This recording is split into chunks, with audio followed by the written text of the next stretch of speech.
हा भावेश, विचार प्रश्न. सर, कार होते तर कार्य का होत नाही? वा, बघा भावेशनं फार छान प्रश्न विचारलेला आहे. त्याचं असं म्हणणं आहे की CAR कार होतं तर CARE कार्य का होत नाही, असाच प्रश्न आहे ना तुझा.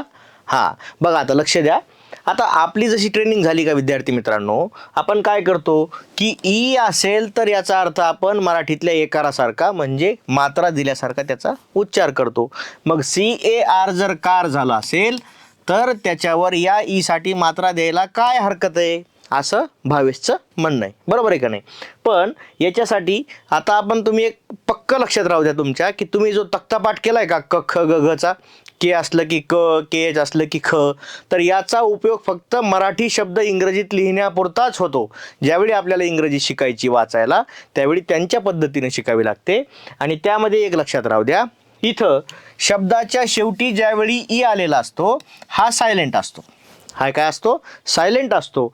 परंतु तो याची पॉवर त्याच्या अगोदरच्या स्वराला देत असतो आणि त्यामुळं हा स्वर लॉंग होत असतो. काय होत असतो? लॉंग होत असतो. आणि लॉंग होत असतो म्हणजे काय, तर तो स्वतःचं नाव घेतल्यासारखा उच्चार करतो.